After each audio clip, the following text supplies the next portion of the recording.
Olá, eu sou Vinícius Lopes Braga, professor de Neurologia Clínica e de Neurologia Infantil do Medcoff. Hoje nós vamos conversar sobre as bases das neurociências. Isso inclui conceitos de anatomia, histologia, fisiologia e embriologia do sistema nervoso central. E depois um pouco sobre raciocínio clínico em neurologia. Antes que você fique com medo dessa aula, eu já vou te avisando que o objetivo aqui é a gente trazer o que é mais importante de cada uma dessas matérias, o que mais cai em prova, e não ficar entrando em detalhes nem em clássica aula de primeiro ano de faculdade.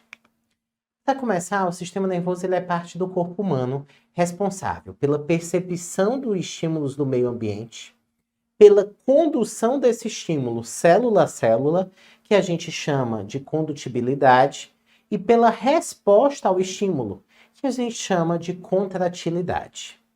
Ele se divide em sistema nervoso somático e visceral. Tanto o sistema nervoso somático quanto o visceral vão se subdividir em aferente e eferente. O aferente é o componente sensitivo, que leva a informação do meio ambiente para o nosso sistema nervoso central. O eferente, ele leva o impulso elétrico do sistema nervoso central para os órgãos, que executarão o comando. O sistema nervoso, quando a gente divide entre somático e visceral, o somático é aquele que controla as ações voluntárias do nosso corpo. O sistema nervoso somático aferente são os esteroreceptores que ficam na superfície corporal. E os próprios receptores também fazem parte do sistema nervoso aferente, colocando a posição em que o corpo está. O sistema nervoso eferente, ele inclui o neurônio motor inferior, que fica no corno anterior da medula. O sistema nervoso visceral, ele é chamado de sistema nervoso involuntário. Ele controla os órgãos e a relação do organismo com o meio interno. Também vai se dividir em aferente, que são os vísceros receptores, e eferentes, que é o sistema nervoso autônomo, parasimpático e simpático. E vamos falar da embriologia do sistema nervoso. O sistema nervoso ele é formado a partir de 3 vesículas primárias: o prosencéfalo, o mesencéfalo e o rombencéfalo. Cada uma delas vai dar origem a parte das estruturas do sistema nervoso central. O prosencéfalo ele vai dar origem ao telencéfalo, que é formado pelos 2 hemisférios cerebrais, e pelo diencéfalo, que é formado pelo tálamo, hipotálamo e epitálamo. O mesencéfalo é a vesícula primordial mais fácil, porque ela só vai dar origem ao próprio mesencéfalo. O rombencéfalo ele vai se dividir em metencéfalo e depois em mielencéfalo. O mielencéfalo dando origem ao bulbo e o metencéfalo dando origem ao cerebelo e à ponte. Falando um pouquinho de embriologia, vamos falar agora da histologia do sistema nervoso. O tecido nervoso ele é constituído principalmente por neurônios e por células da glia que vão ter funções associadas para ajudar no sistema nervoso central. O neurônio ele é formado principalmente, ele é formado por um corpo celular que vai ter o citoplasma e vai ter o núcleo, por vários prolongamentos desse corpo celular que vão responder ao meio e que vão sofrer estímulos do meio e que são chamados os dendritos, e um prolongamento maior e único que é o axônio. Quando a gente tem o sistema nervoso central, o axônio ele representa a parte da fibra mielinizada e a parte do corpo celular, a parte não mielinizada, a mielínica aí do neurônio. O conjunto dessa parte amielínica de corpos celulares vai formar a substância cinzenta, enquanto que o conjunto de axônios forma a parte de substância branca. E das células da glia? Quais que são as principais, as células que compõem o tecido nervoso que não são neurônios? Os astrócitos, que fazem a função de sustentação do sistema nervoso central, e os oligodendrócitos e as células Schwann, que vão ter a função de formação da bainha de mielina. Os oligodendrócitos vão formar a mielina no sistema nervoso central, enquanto as células de Schwann vão formar a mielina no sistema nervoso periférico. A micróglia é como se fossem os macrófagos do sistema nervoso central.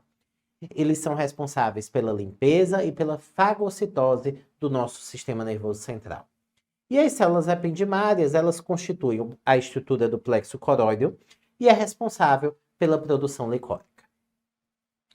Como que a gente divide anatomicamente?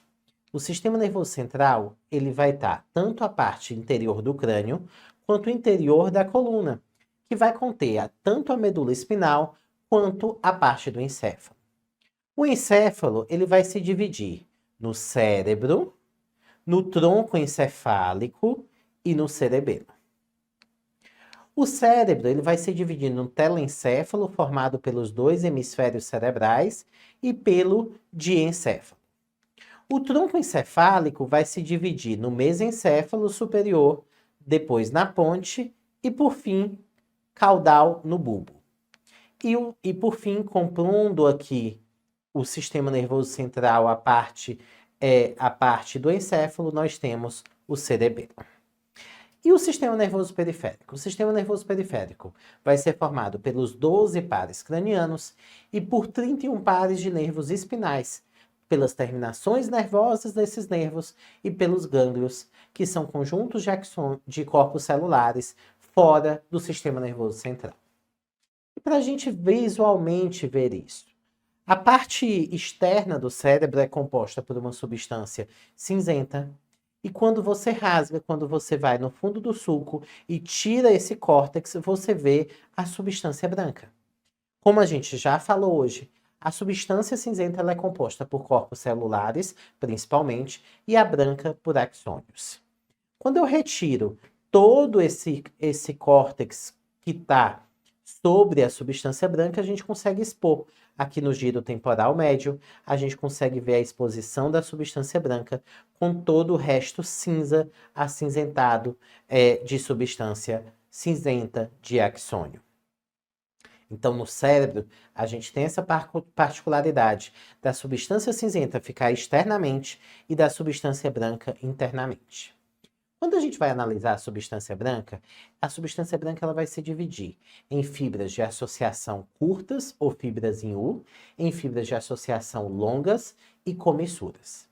As fibras de associação curta ou em fibras em U são essas aqui, que a gente vê, vários uzinhos seguindo um pouco os giros quando você tira o córtex, que são fibras de associação que vão ligar um giro ao outro. Por isso que as fibras de associação em U são chamadas de fibras de associação curtas. Quando a gente retira essas fibras em U, a gente se depara com um dos fascículos de associação longo aqui, que é o fascículo longitudinal superior, que vão ligar estruturas que estão distantes do cérebro. No mesmo hemisfério, os fascículos vão ligar estruturas de lobos diferentes. Um exemplo aqui, o fascículo longitudinal superior. Além disso, a gente tem as comissuras, que são fibras de associação interhemisféricas, como, por exemplo, a comissura anterior, a comissura posterior e a maior comissura de todas, o corpo caloso. Dos lobos do cérebro. O lobo frontal, ele é responsável pelo controle do comportamento, por movimentos voluntários e pela atenção e planejamento. E é muito cobrado uma área específica do frontal, a parte opercular e triangular do giro frontal inferior. É a área de Broca, responsável pela motricidade da fala. Consequentemente, lesões nessa área vão dar afasia motora. Falando do parietal, quando você tem o frontal, ele tem uma série de giros, esses giros horizontais, que vão seguir reto até encontrar o sulco central, ou antiga fissura de Rolando. Quando você encontra da fissura para trás, a gente tem o giro pós-central, que é o começo ali do parietal. O giro pré-central fica no frontal e ele tem função motora. Após o sulco central para trás, a gente tem o lobo parietal, com função associativa sensitiva e com função de propriocepção, do corpo reconhecer onde ele está no ambiente. Além da fissura do sulco central, fissura de Rolando que a gente falou, a segunda fissura, ou sulco mais importante do cérebro, é a que a gente tem aqui, o sulco lateral do cérebro, que vai separar o lobo frontal e o lobo parietal do lobo temporal. Aqui no lobo temporal, a gente tem o giro frontal inferior, médio e superior. Mas por que eu estou falando isso? Por conta da área de Wernicke. A área de Wernicke, ela é a região posterior do giro temporal superior. Então, a gente segue aqui o giro temporal superior. No final dele, a gente vai ter a área de Wernicke.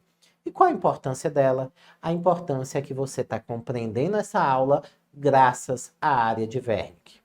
A área de Wernicke, ela serve para a compreensão da linguagem, e quando o indivíduo tem uma lesão nessa região do giro temporal superior, ele vai ter uma afasia de compreensão ou afasia de Wernicke.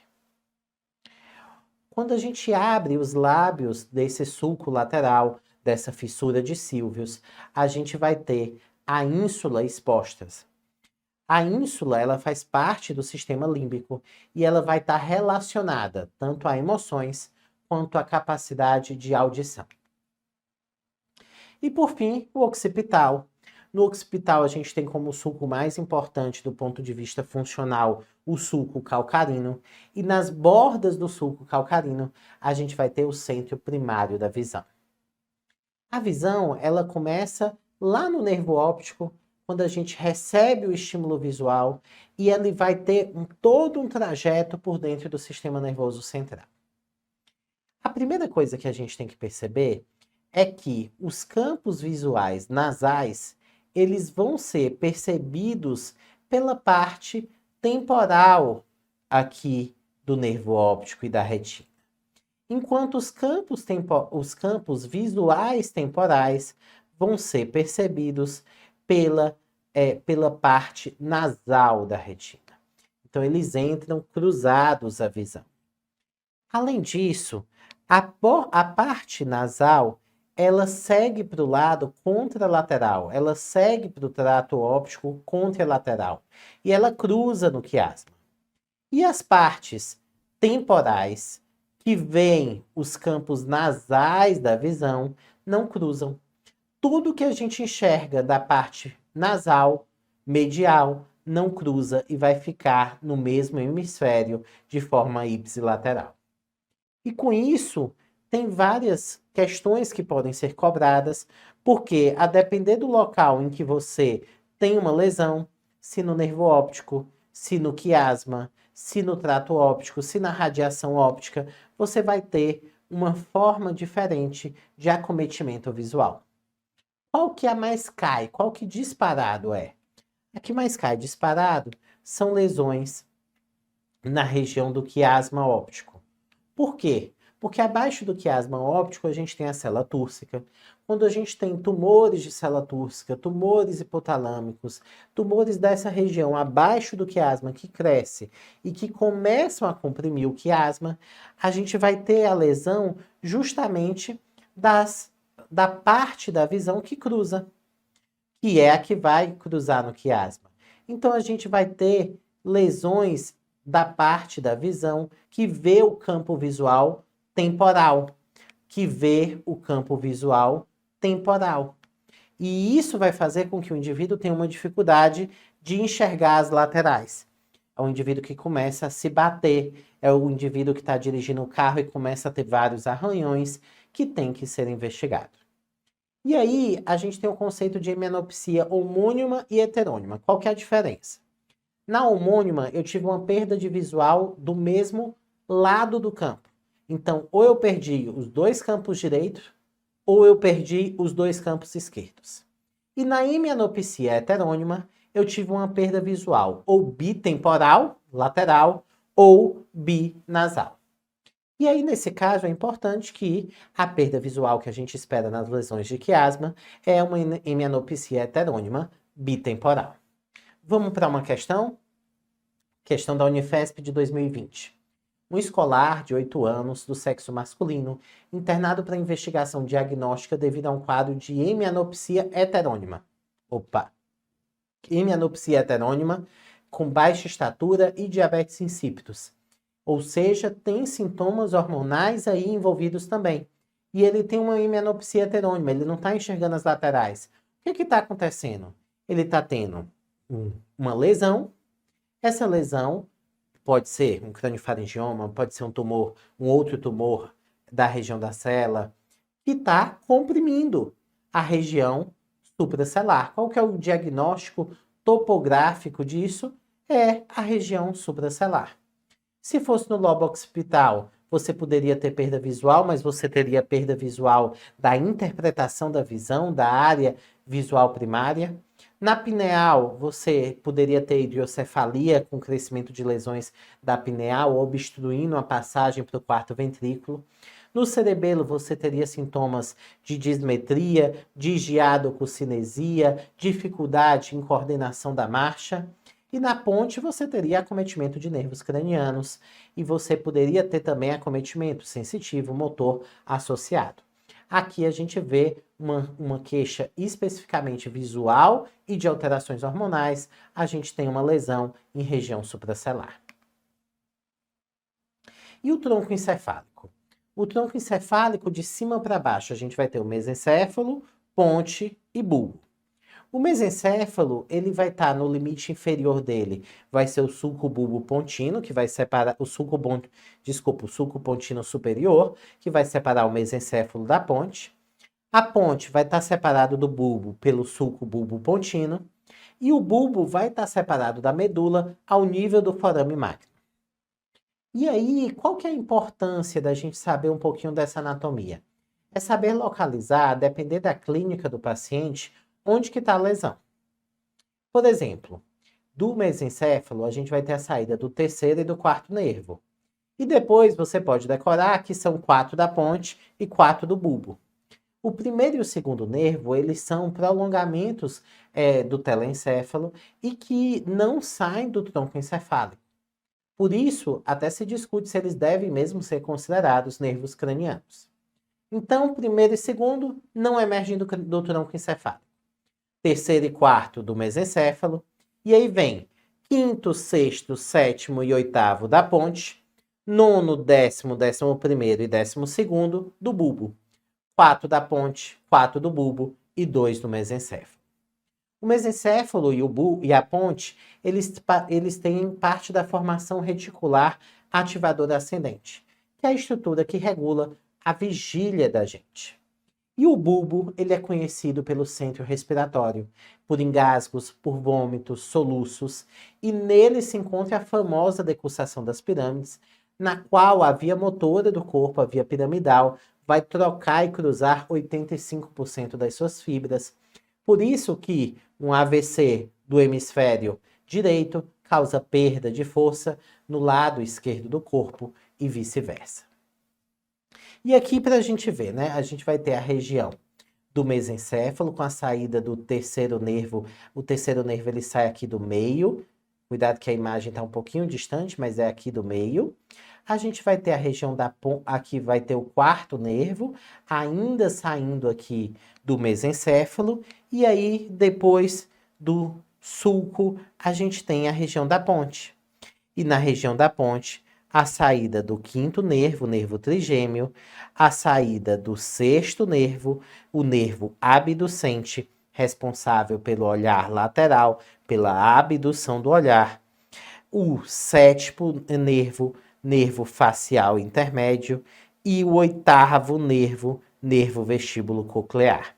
Então, tivemos terceiro e quarto no mesencéfalo, quinto, sexto, sétimo e oitavo na ponte. Falta os últimos 4 nervos. Os últimos 4 nervos vão aqui, nono, décimo e 11º aqui, o nono glossofaríngeo, o décimo vago, o 11º acessório, e anteriorizado aqui, a gente tem o 12º, o hipoglosso. Todos esses 4 últimos saindo do bulbo. E o que que cai? Quais são as principais síndromes do tronco encefálico que são cobrados na prova? A síndrome de Weber é de acometimento mesencefálico. A síndrome de Foville é de acometimento na ponte. E a de Wallenberg é de acometimento no bulbo. Tem várias outras síndromes, mas dessas três são as três mais cobradas. A síndrome de Weber, você tem um acometimento da base do mesencéfalo. Isso significa que você vai ter lesão do terceiro nervo craniano e do pedúnculo cerebral. Se você tem lesão do terceiro nervo craniano, você vai ter alterações da motricidade oculomotora, do olho ipsilateral, ou seja, do mesmo lado da lesão. E você vai ter uma hemiparesia contralateral. A síndrome de Wallenberg, das três, é a mais cobrada. Nela, a gente vai ter lesão no bulbo. E elas vão ter várias clínicas associadas. Você vai ter uma perda da dor e da temperatura da face do mesmo lado da lesão, porque está acometendo o quinto nervo craniano, o trigêmeo. E no corpo, você vai ter alteração da dor contralateral, porque acometeu o trato espinotalâmico lateral que vai cruzar. A fraqueza do palato é ipsilateral, porque se ocorre devido à lesão do nono par craniano que não cruza. Você vai ter a ausência do reflexo nauseoso, que a parte aferente é composta pelo nono e a eferente pelo décimo. E a ataxia ipsilateral, por conta da lesão do pedúnculo cerebelar inferior, que liga a região do tronco ao cerebelo. Na síndrome de Foville, a gente tem lesão na ponte, que cursa com paralisia do olhar vertical, que também vai afetar a paralisia facial do mesmo lado, ipsilateral, por conta do acometimento do nervo facial, e hemiparesia contralateral. Por que contralateral? Porque na ponte ele está acima do bulbo, então a lesão no trato motor, no trato piramidal, está ocorrendo acima da decussação das pirâmides. Por isso a hemiparesia, quando eu tenho lesão na síndrome de Foville, vai ser contralateral. Além das síndromes do tronco, tem caído algumas síndromes de base de crânio. Quais são as duas principais?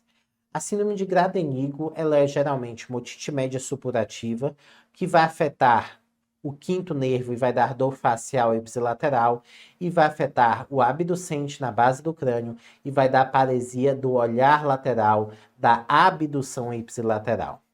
E a síndrome de Vernet, que é o acometimento do nervo glossofaríngeo, do vago e do acessório. Então vai ali o nono, décimo e 11º, que eles ficam perto, passam anatomicamente perto do forame jugular. Quando eu tenho uma compressão do forame jugular por uma neoplasia, por um processo infeccioso, por uma trombose que teve um crescimento ali, eu posso ter sintomas simultâneos de glossofaríngeo, vago e acessório. Aqui na imagem a gente vê uma massa nasofaríngea, um carcinoma nasofaríngeo, causando compressão da região jugular. E aí, questão da Unifesp, um paciente de 7 anos de idade, com otite média supurativa, dor e dormência em território do trigêmeo, bem como paralisia do nervo abducente. Os sintomas neurológicos são ipsilaterais à otite. Então, eu estou pegando o nervo, depois que o nervo saiu, eu não estou pegando o tronco encefálico, eu estou pegando o nervo ipsilateral. E aqui não tem muito. Ou você sabe ou você não sabe a questão. A questão te deixa muito clara. É uma otite, é uma dormência em território do trigêmeo, acometeu o quinto e acometeu o nervo abducente. Ou você sabe que essa conjunto é a síndrome de Gradenigo, ou você vai errar a questão. E aí, certo, síndrome de Gradenigo. Notem que as outras síndromes de Villaret, de Wallenberg e de Foville são síndromes de tronco encefálico, que têm outros achados. A gente comentou da Foville e da Wallenberg, eles têm outros achados que não foram descritos aí. Vamos falar um pouquinho sobre o sistema motor. O sistema motor, ele tem início lá no córtex pré-central, na região do frontal, antes do sulco central, no giro pré-central, é onde fica o comando primário da força da gente, do sistema motor. E é lá que surge a via piramidal. O sistema motor ele é composto por duas vias. A primeira via é a via piramidal, que eu vou falar daqui a pouco, e a outra via é a via extrapiramidal. A via extrapiramidal, ela corresponde principalmente pela importância do tônus. Na via extrapiramidal, você tem lesões, você tem a via extrapiramidal na região de núcleos da base, que são substâncias cinzentas profundas. Quando você tem lesões nesses núcleos da base, você vai ter alterações do tônus e você vai ter associado alterações de distúrbios do movimento. Bradicinesia, distonia, coreotetose podem estar associadas nas lesões da via extrapiramidal.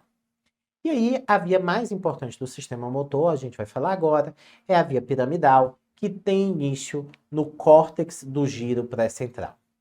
E aqui no córtex do giro pré-central, a gente vai ter o homúnculo de Penfield, que é a representação no giro pré-central das áreas que ele controla a motricidade.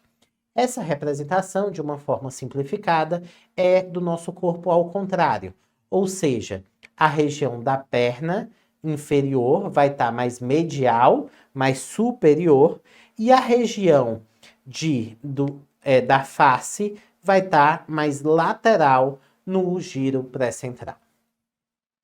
As fibras do giro pré-central, elas estão separadas, distribuídas, e elas vão se concentrar, elas vão se unir na cápsula interna. As fibras motoras, elas vão formar, então, radiações em forma de roda de bicicleta, por isso chamada coroa radiada, para se juntarem, e elas vão se juntar na região da cápsula interna. Vão passar no braço posterior da cápsula interna, vão seguir pelo mesencéfalo e pela ponte, ficando na região do mesencéfalo e da ponte ipsilateral. E quando elas chegam no bulbo, 85% dessas fibras vão trocar. E aí a gente tem a decussação das pirâmides. Além disso, o restante, os outros 15% dessa via, vão trocar na comissura medular, na região central da medula. E aí eles vão fazer a troca, os 85% na decussação, os 15% na região medular. Qual a importância de saber disso?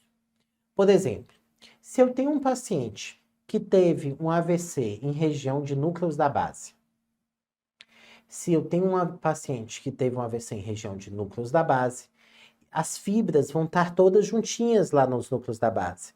Juntinhas, no caso, na cápsula interna especificamente. Então, a maior chance é que eu tenha uma perda de força, uma síndrome de déficit piramidal e sintomas de liberação piramidal, ou seja, reflexos aumentados, que seja tanto no membro superior, na face, quanto no membro inferior. Por que a chance é maior assim? Porque todas as fibras estão juntinhas.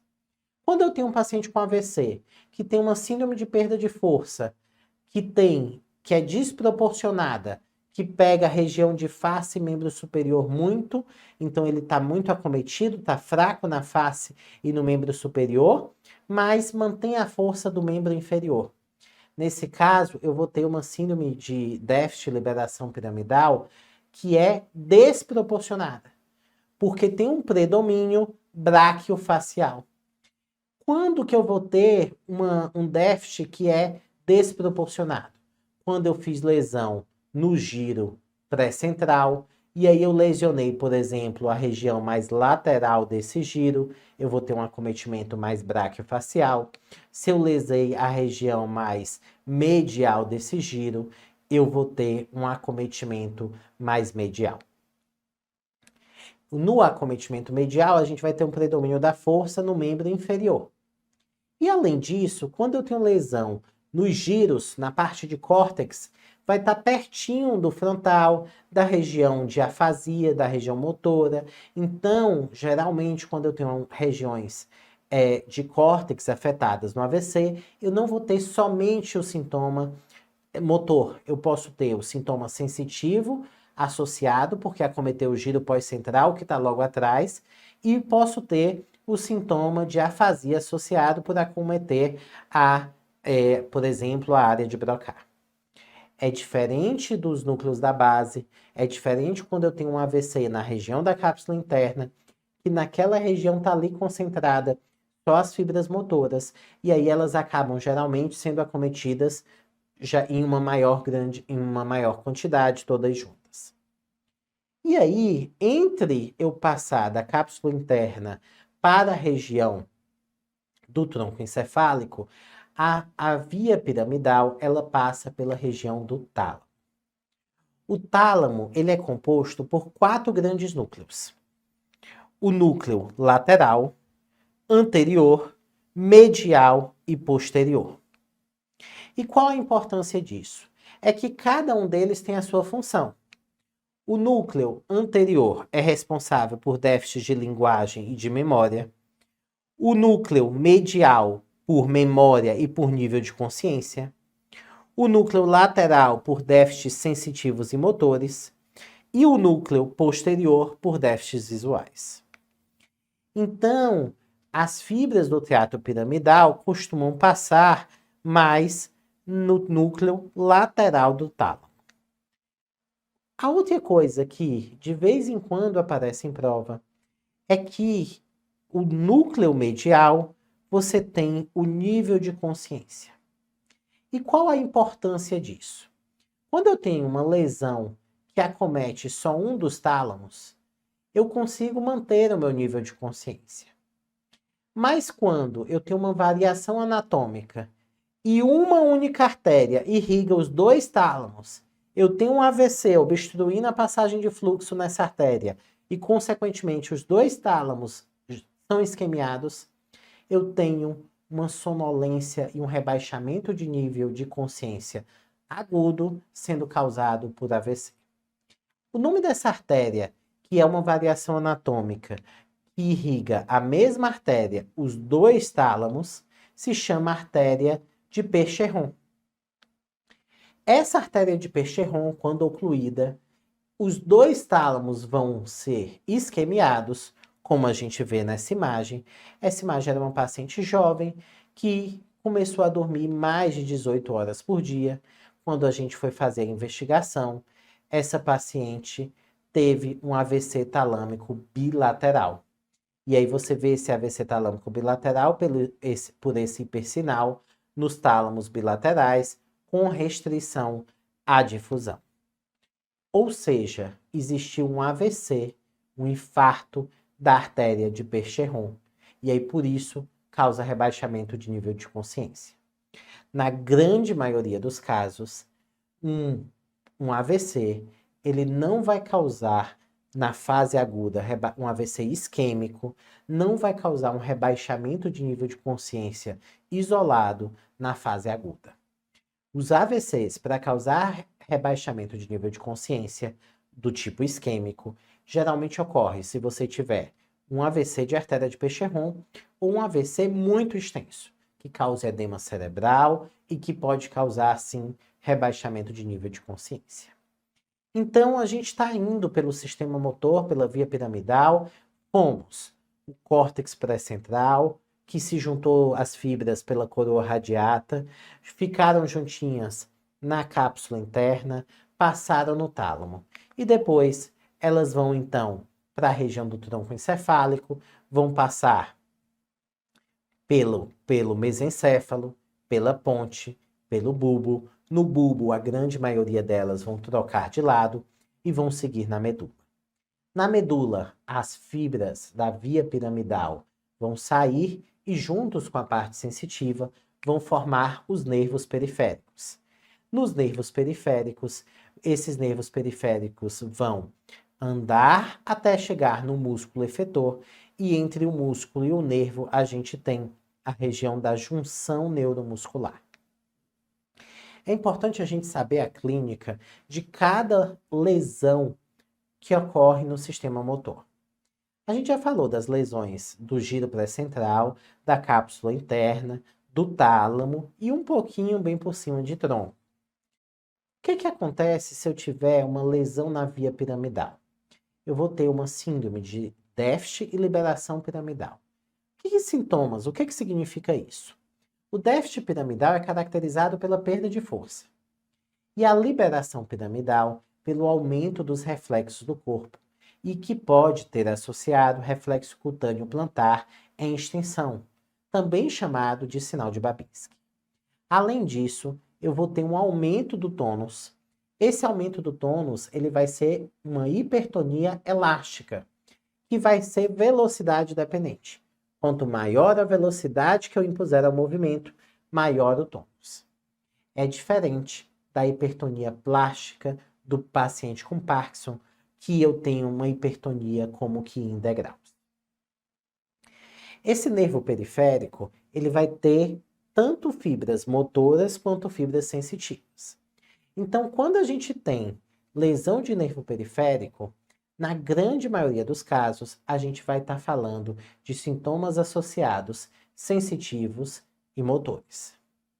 Além disso, a gente vai ter a junção neuromuscular, que é onde aquele comando do sistema nervoso central vai chegar no músculo efetor que vai executar. Doenças da junção neuromuscular, como miastenia, botulismo e Tom Lambert, são doenças que estão relacionadas à fatigabilidade, principalmente a miastenia, que é a mais cobrada, porque também é a mais frequente, em que você vai ter uma fatigabilidade conforme você for fazendo o exercício. Então, o paciente vai, entre aspas, perdendo a força ao longo do exercício. E aí, uma questãozinha da Unifesp. Qual dos achados do exame físico abaixo sugere lesão da via piramidal? Tremor de repouso. Tremor de repouso não é via piramidal, porque o tremor de repouso ele está mais associado a lesões da via extrapiramidal. A rigidez plástica, que é a rigidez em degraus, também está relacionada à via extrapiramidal, porque a via extrapiramidal, por exemplo, é a que está afetada em doenças como a doença de Parkinson e que faz a modulação do movimento e a modulação também do tônus corporal. Ataxia. Ataxia seria uma lesão de cerebelo. Lesões de cerebelo cursam com incoordenação de marcha, dismetria, disdiadococenesia. Reflexo pendular. Reflexo pendular não seria uma lesão de via piramidal também. Na via piramidal, a gente teria um reflexo e uma hiperreflexia, sinais de liberação, como sinal de peitoral maior bilateral, sinal de Hoffmann e Tromine, sinal de cutâneo plantar em extensão. E clonus. Clonus é um sinal de hiperreflexia e é um sinal de liberação piramidal. Então, resposta certa da questão. Mais uma questão aqui. Ao realizar o exame físico de um recém-nascido, o pediatra nota reflexo de Moro assimétrico. Isso já deve chamar atenção. Quando o paciente, o neonato, faz o reflexo, o esperado é que os dois lados respondam de forma simétrica. O membro superior direito abduz, estende, retorna à linha média. O esquerdo não. O membro superior esquerdo mantém uma postura de abdução, rotação interna e flexão do punho. Ao pesquisar os reflexos osteotendinosos, observa-se ausência no membro superior esquerdo. Qual que é a explicação para esses achados? A primeira coisa que a gente tem que pensar é, se eu tiver lesão no neurônio motor superior, na via piramidal, na parte de sistema nervoso central, ou seja, na medula ou no sistema nervoso central, no encéfalo, eu vou ter uma hiperreflexia. Se a questão está me falando que o membro superior esquerdo tem reflexos ausentes, está descartado topografias centrais. Então, não é uma trombose venosa cerebral, não é um acidente vascular cerebral isquêmico perinatal e não é uma lesão medular. Além disso, eu fico aí entre a lesão do plexo braquial e a lesão do nervo mediano à esquerda. O nervo mediano, ele faz a flexão. Se eu tivesse uma lesão do nervo mediano, eu não conseguiria fazer a flexão. Além disso, o nervo mediano não é responsável pela abdução, que aí está afetada. Então, a lesão também não é do nervo mediano. Sobra para a gente a lesão do plexo braquial esquerdo. Lesões do plexo braquial vão ter, de fato, ausência de reflexos e, dependendo de que parte do plexo vai ser acometido, vão lesar regiões de mais de um nervo, que é o que a questão está mostrando. O membro superior esquerdo, ele não está nem abduzindo, nem estendendo e retornando à linha média. E aí a gente tem, então, uma lesão do plexo braquial esquerdo. Falamos do sistema motor, vamos agora conversar sobre o sistema sensitivo. E esse sistema sensitivo vai se dividir na sensibilidade somática e na sensibilidade especial. A sensibilidade especial é composta por visão, audição e paladar. A sensibilidade somática ela se divide em superficial, tato grosseiro, tato discriminativo, profunda e barestésica. Vamos falar rapidamente de cada uma delas. A sensibilidade superficial ela inclui temperatura e dor. A temperatura tem como receptores os corpúsculos de Ruffini para o calor e os corpúsculos de Krause para o frio. A dor ela é receptada por terminações nervosas livres na pele. Tanto a temperatura quanto a dor vão subir pelo trato espinotalâmico lateral. O tato grosseiro ou protopático, ele tem como receptores os corpúsculos de Meissner e sobe também pelo trato espinotalâmico, só que em vez do lateral, um trato espinotalâmico anterior. O trato discriminativo é o trato epicrítico. O que isso significa? É, por exemplo, a nossa capacidade de reconhecer que estamos segurando, por exemplo, uma caneta. De olhos fechados, a gente consegue reconhecer qual é esse objeto. Esse tato discriminativo tem como corpúsculos de Merker. E também também sobe via ascendente, via espinotalâmico anterior. A sensibilidade somática profunda, de vibração e propriocepção, ela é percebida por fusos musculares e por órgãos de Golgi nos tendões. Ela sobe pelos fascículos de Grácil, na sensibilidade profunda dos membros inferiores e do abdômen, e pelo fascículo cuneiforme nos membros superiores e no tórax. E aí, a sensibilidade profunda, ela não cruza no nível da medula, mas ela vai cruzar a nível do bulbo. Aqui, quando a gente fala que o trato não cruza, é porque não cruza na medula. A sensibilidade somática barestésica é a relacionada à pressão, que são os corpúsculos de Pacini, que também vão cruzar e que estão no trato espinotalâmico anterior. Quando esses sistemas receptivos, eles captam alguma informação, essa informação vai ser levada para o sistema nervoso central, primeiro para a medula, e depois vai subir ao tálamo, e depois às áreas de córtex pós-central parietal. A gente vai falar um pouquinho sobre a medula.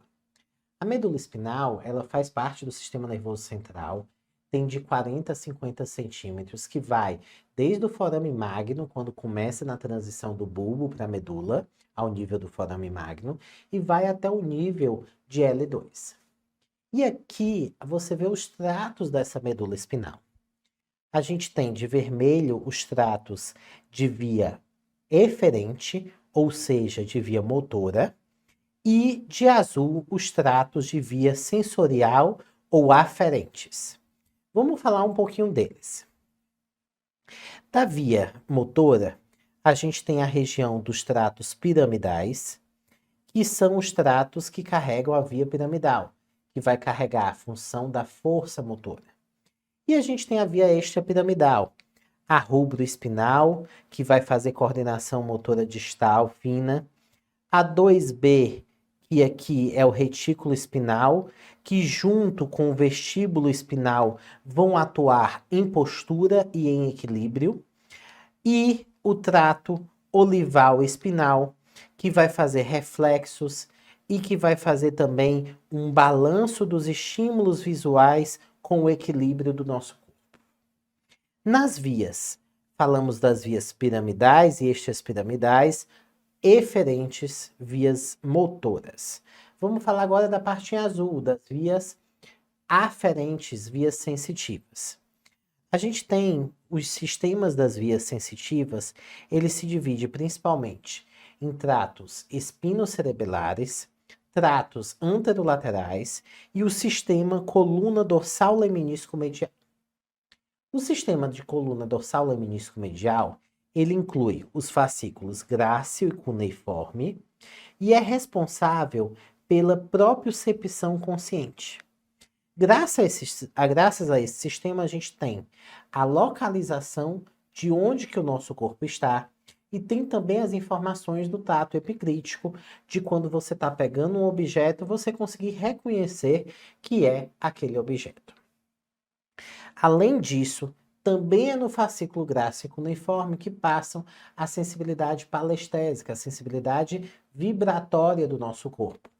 Sendo que na região do fascículo grácil a gente vai ter mais a região de membros inferiores e no fascículo cuneiforme de tórax e membros superiores. Além disso, a gente tem os tratos espinotalâmicos. Os tratos espinotalâmicos principais do sistema anterolateral vão ser o trato espinotalâmico aqui lateral e o trato espinotalâmico anterior. O trato espinotalâmico anterior, ele vai ser responsável por pressão e por tato leve. Já o espinotalâmico lateral, ele é responsável pelas fibras que cruzam o plano mediano da substância branca e que carregam as sensibilidades térmica e dolorosa. Então, os tratos espinotalâmicos laterais que carregam dor e temperatura, eles vão cruzar para o lado contralateral. E aí, quando você tem uma lesão, você vai ter uma lesão com perda de dor e temperatura do lado contralateral. É diferente das outras modalidades de sensibilidade, que você não vai ter o cruzamento ao nível da medula. E a partir disso, a gente vai ter as principais síndromes medulares, que vão acontecer dependendo da região que for lesada. Quando eu tenho uma mielite transversa completa, eu corto tudo, eu tenho uma lesão completa dos tratos ascendentes e descendentes da medula. Com isso, abaixo do nível daquela lesão, eu vou ter um déficit de liberação piramidal, então eu vou ter uma perda de força, eu vou ter uma hiperreflexia, com uma diminuição ou total ou parcial da sensibilidade das diferentes modalidades sensitivas bilateral. E eu também vou ter disfunção autonômica de esfíncter e de alterações de disfunção sexual. A próxima síndrome medular é a que é mais cobrada em prova. É a hemissecção medular, que tem como epônimo a síndrome de Brown-Séquard. O que é isso? É quando você tem uma lesão de metade da medula. Como você tem uma lesão de metade da medula, você vai ter lesões tanto de tratos ipsilaterais quanto de tratos contralaterais. Então, por exemplo, se eu tenho uma lesão em metade da medula, eu vou cortar a via piramidal e a via extrapiramidal que iria para o mesmo lado. Então, eu vou ter uma perda de força ipsilateral. E eu vou cortar o trato espinotalâmico aqui, o trato espinotalâmico lateral, que cruzaria na medula e recebe a sensibilidade de dor do lado contralateral. Com isso, a gente vai ter, abaixo do nível da lesão, um déficit e uma liberação piramidal e um comprometimento da sensibilidade profunda do grácil e do cuneiforme, que não cruzam a nível da medula. Então, do mesmo lado da lesão, perdi sensibilidade de propriocepção, perdi sensibilidade vibratória e perdi força. E do lado contralateral da lesão, eu vou ter lesão, o espinotalâmico anterior e o espinotalâmico lateral, que fazem a parte de dor, temperatura, que eles vão estar acometidos do lado contralateral à lesão. Na síndrome medular posterior, a gente vai ter um acometimento só dos fascículos grácil e cuneiforme. E aí fica fácil. É o paciente que tem uma lesão de propriocepção. Se ele tem uma lesão de propriocepção, ele vai ter uma dificuldade de se localizar. Ele vai ter uma ataxia sensitiva. E você vai ter a motricidade e a sensibilidade superficial preservadas. Além disso, quando eu tenho um acometimento do fascículo grácil cuneiforme, eu posso ter alteração também da sensibilidade vibratória associada. Na síndrome central medular, eu acometi a área central da medula. Então, eu peguei tudo que está ao redor ali do centro da medula, eu peguei trato piramidal, trato espinotalâmico, e isso ocorre, por exemplo, em lesões de chicoteamento, em que você tem uma desaceleração muito rápida, por exemplo, em batidas de carro, que o cinto segura, por exemplo. E aí, o que acontece na lesão centromedular? Você vai ter déficit piramidal, geralmente de membros superiores, porque acometeu o trato piramidal. Você vai ter uma alteração da sensibilidade térmica e dolorosa, porque acometeu o espino talâmico, mas a sensibilidade profunda vai estar normal, porque não acometeu o fascículo grácil e nem o fascículo cuneiforme. Na síndrome espinal anterior ou medular anterior, você tem um acometimento da parte de trato piramidal, córtico espinal anterior e lateral, e dos tratos espinotalâmicos anterior e lateral. Não acomete o que está para trás, então não vai acometer, por exemplo, de novo, o fascículo grácil e cuneiforme vão estar preservados. Então vai ter um déficit piramidal, um comprometimento dissociado da sensibilidade. Por que dissociado? Porque a sensibilidade protopática vai estar preservada, a sensibilidade profunda palestésica protopática vão estar preservadas e vai ter uma diminuição da sensibilidade tátil e térmica. Então a gente fala que tem uma dissociação da sensibilidade.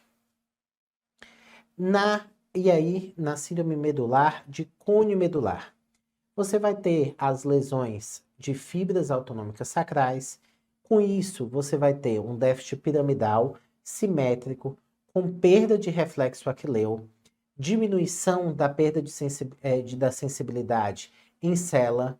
Então, você vai ter na região perineal, na região como da sela do cavalo, e por isso se chama perda em cela, uma diminuição da sensibilidade. E nisso, essa diminuição da sensibilidade, ela pode ou não ter dissociação, dependendo da região do cone medular acometida e se você lesou todas aquelas fibras. Além disso, você vai ter disfunção sexual e esfincteriana precoce. E na última síndrome medular que a gente vai comentar, que é a síndrome de cauda equina, que vai pegar a raiz lombar e sacral. Quando você pega a raiz lombar e sacral, você tem diminuição da sensibilidade, sem dissociação, porque você já está pegando o nervo. Então, todas as sensibilidades, profunda, tátil, pressão, elas já estão ali saindo juntas. Se eu tenho uma lesão naquela região, eu vou acometer todas as modalidades sensitivas. Posso ter disfunção sexual esfincteriana tardia e pouco acentuada, e vou ter perda de força junto com perda de reflexo patelar e aquileu, porque eu já estou ali na emergência, no fim ali, saiu o cônio medular e aí saiu a cauda equina. E vamos para uma questão disso. Ao avaliar um adolescente de 14 anos, o neurologista encontrou os seguintes achados: déficit motor à esquerda, de um lado, que pode ou não ser o da lesão, ainda vamos ver, perda da propriocepção da esquerda, do mesmo lado, e alteração da sensibilidade térmica e dolorosa à direita. Então, a gente acabou de comentar sobre isso. Quando eu tenho uma sensibilidade térmica e dolorosa cometidas contralateral e eu tenho a sensibilidade de propriocepção do mesmo lado da perda de força motora, eu tenho uma síndrome de Brown-Séquard ou uma síndrome de hemissecção medular. É isso, gente, aula densa, mas muito importante. Muitas questões, elas estão nos conceitos dessa aula. E mesmo se vocês se depararem com uma questão que a gente não falou aqui, pensem no raciocínio neurológico. no exame neurológico, nos passos anatômicos, nas funções de cada órgão e tentem matar a questão, tentem acertar pelo conhecimento que vocês já têm. Muito obrigado.